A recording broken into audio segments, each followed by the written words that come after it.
जो व्यक्ति इन साधनों को इस्तेमाल करना सीख लेता है अपनी इच्छा से,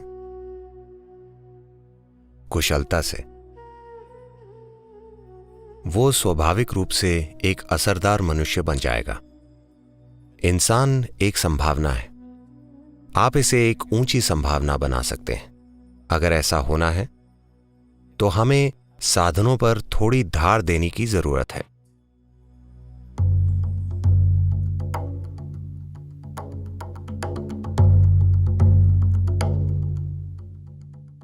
साधना पद का मतलब है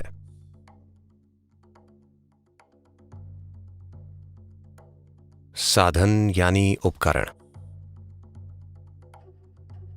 पद यानी वो समय जब हम साधन तैयार करते हैं।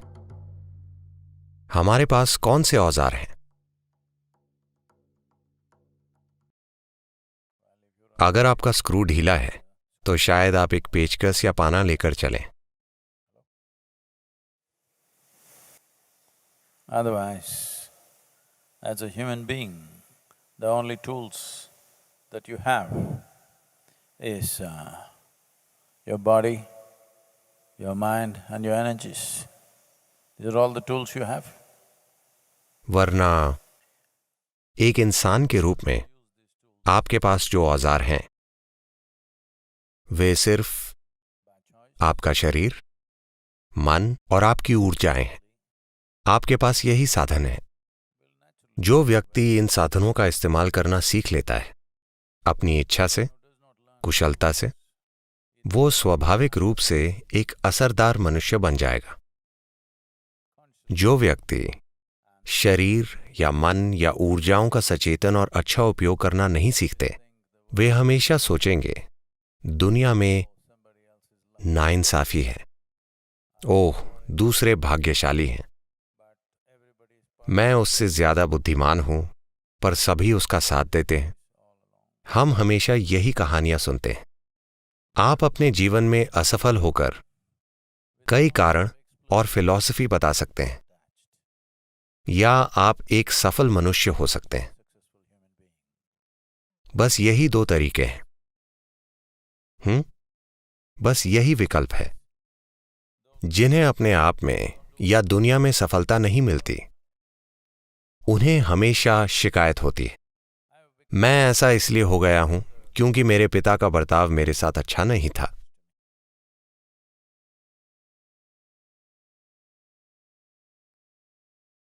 जब आप ऐसे हैं तो वे आपके साथ अच्छा बर्ताव कैसे करेंगे? मैं आपके साथ कठोर होने की कोशिश नहीं कर रहा, पर अगर आप बचपन में ही शैतान और खराब हैं तो आपके पिता दोगुने कठोर और खराब होंगे। मैं उनकी उम्र के हिसाब से कह रहा हूं। हेलो, उन्होंने आपसे ज्यादा जीवन देखा है ना? हेलो, शायद जीवन ने उनको आपसे कहीं ज्यादा परेशान किया हो और उन्हें आपको भी झेलना पड़ा।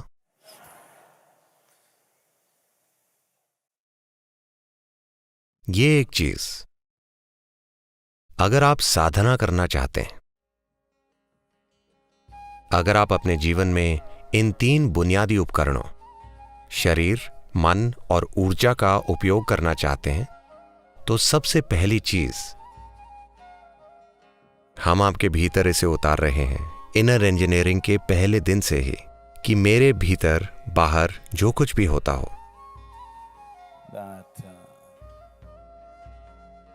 अच्छा होता हो, बुरा होता हो, सुंदर चीजें होती हों, घिनौनी चीजें होती हों, जिम्मेदारी मेरी है। ठीक है? हेलो,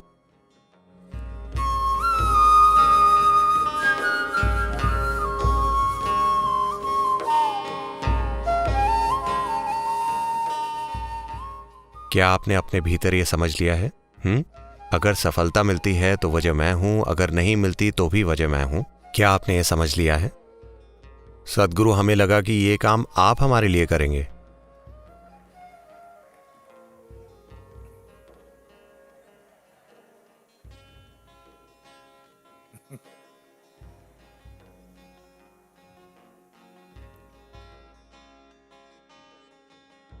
व्यक्ति को अपने जीवन में इसे जल्दी ही ठीक कर लेना चाहिए कि आप खुद अपने जीवन में कभी समस्या ना बने।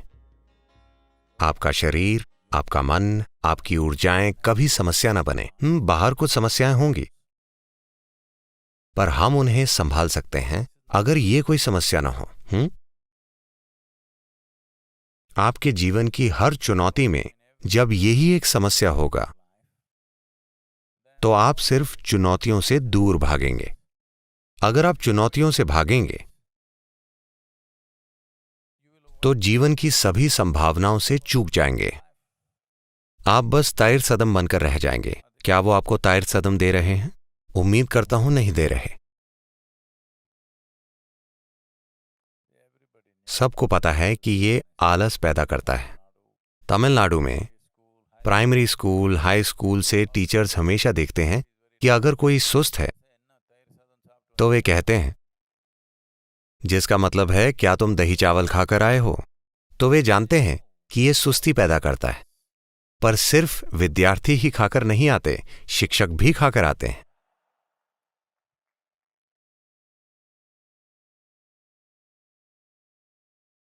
तो सुस्ती एक शानदार चीज है।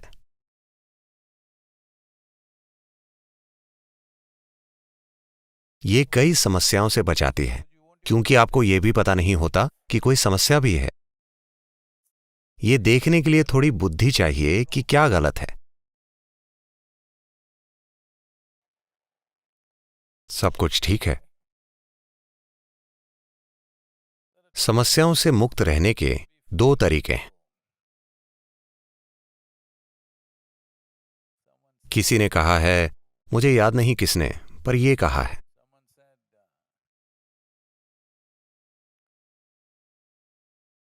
फरिश्ते समस्याओं से अछूते होते हैं उनकी प्रतिभा के कारण, और जानवर समस्याओं से अछूते होते हैं प्रतिभा की कमी की वजह से। पर इंसान बीच में झूलता रहता है और संघर्ष करता है, क्योंकि वो अभी भी एक संभावना है, अभी एक वास्तविकता नहीं बना। इंसान एक संभावना है। आप इसे एक ऊंची संभावना बना सकते हैं या आप इसे निचली संभावना तक धक्का दे सकते हैं। ये इस पर निर्भर करता है कि आप कितने अच्छे से अपने शरीर, मन और ऊर्जाओं का प्रयोग कर सकते हैं। क्या आप उनका प्रयोग करेंगे या क्या वे आपका उपयोग करेंगे? ये एक सवाल है। जब मैं कहता हूं कि वे आपका उपयोग करेंगे, तो बिना किसी पूर्व धारणा के, बिना लोगों को नीचा समझे, बस ध्यान से देखिए, लोगों के जीवन में क्या प्रतिबद्ध है। धरती के ज्यादातर लोगों की जिंदगियां उनके शरीर, उनकी मानसिक जरूरतों, भावनात्मक जरूरतों को पूरा करने की ओर प्रतिबद्ध है। बस यही है। हेलो, उनके पूरे जीवन का आयोजन बस इसी के लिए है। आप इसे बिजनेस कह सकते हैं, करियर कह सकते हैं, परिवार कह सकते हैं, घर कह सकते हैं, पर सिर्फ जरूरतें पूरा करने के लिए, शारीरिक और मानसिक जरूरतें, पूरे जीवन का बंदोबस्त किया जाता है ना? कृपया आप मुझे बताइए, मैं आपकी राय से चलूंगा। आपको मुझ पर विश्वास नहीं हो रहा। यह सही है।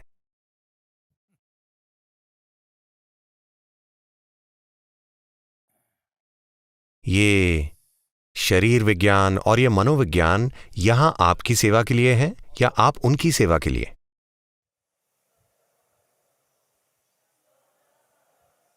हाँ? वे हमारी सेवा के लिए हैं। But most human beings are serving them their entire life. पर ज्यादातर मनुष्य उनकी सेवा कर रहे हैं पूरी जिंदगी।